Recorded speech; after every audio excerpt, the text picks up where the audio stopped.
Hello everybody, this is Mike Marrow from EWR, and this segment is going to be on how to identify your CPUs.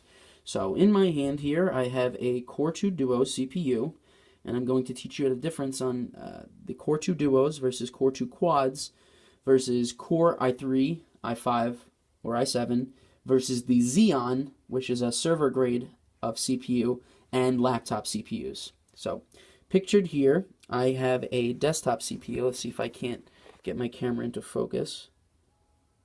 Come on now. There we go.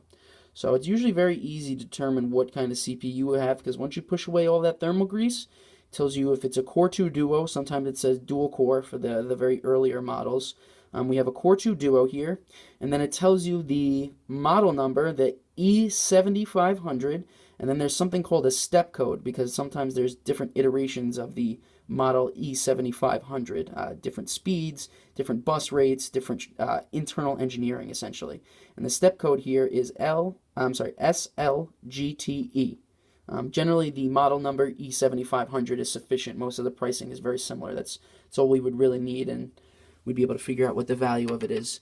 And just show you what the difference of a Core i3 would look like. It says it pretty much right there, Intel Core i3. No surprises there. And then there's another step code, SLBLR. And then there's the model number, which is probably the most important thing. That's what, the easiest thing to determine the value of it is on our pricing sheet, is go by model number. i3 530. So that's the first generation, and it's a model 530. And now, pictured here, you have one of the older style of the Xeons. Core i series can look like this as well. They can be this large. I'll hold these two next to each other. You'll see the size differences. Quite a noticeable size difference, and we have different trays for that. This is the Core i3. This Xeon here, again, it'll say it usually right on it. If you push away that thermal grease, bingo, right there, Intel Xeon, and this is a model X5680. And it's very important that you clean off all the thermal grease. We're just actually in the middle of a project right now. I wouldn't recommend using your skin either, because it stains your skin. But a piece of cloth will do. Usually you can just push it off, no problem. Now we have laptop CPUs, which are much harder to figure out what you have.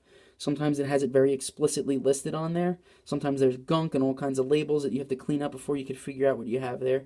But if you go to CPU World, I forget if it's .org, .net, or .com, but if you search that on Google, CPU World, one word, you can type in the step code here, SLBZX, and it'll tell you exactly what model it is. And that's generally what we go for, because it's not always very easy to determine on laptop ones.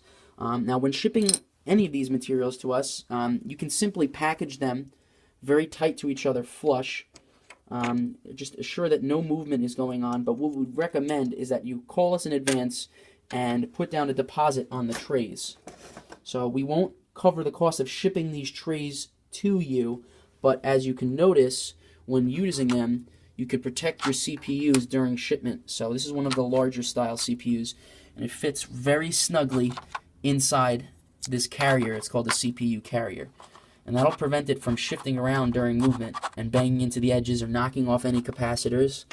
We also have the smaller one here, which you can use for desktop, laptop, go pins facing down to protect them. And then this is the other Core i series. They all fit in there snugly in the same carrier. And then what we would do is, I already have a tray that's already filled up, so we'll just continue to fill it up here.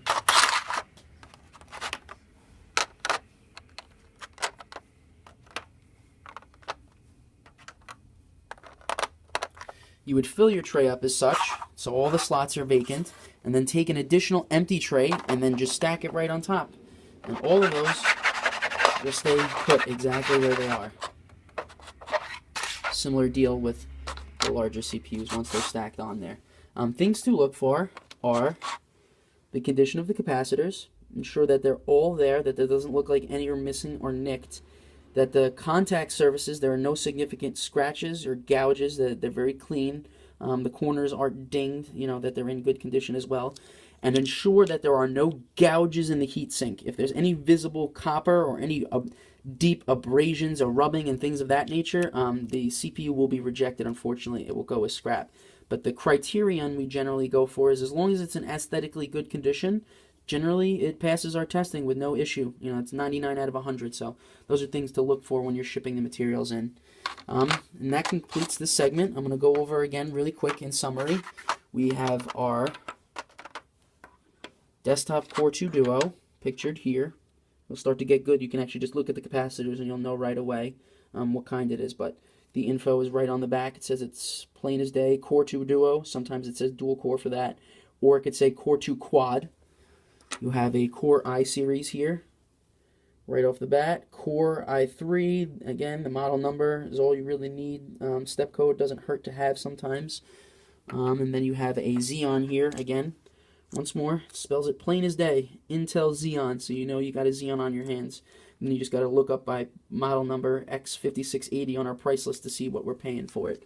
And then you have your laptop CPUs here. These do have pins. Make sure that the pins are all in straight row. You know, you don't bend them when you remove them, otherwise they're just scrap to us. Now these are a little more complicated. This is where the step code might be useful.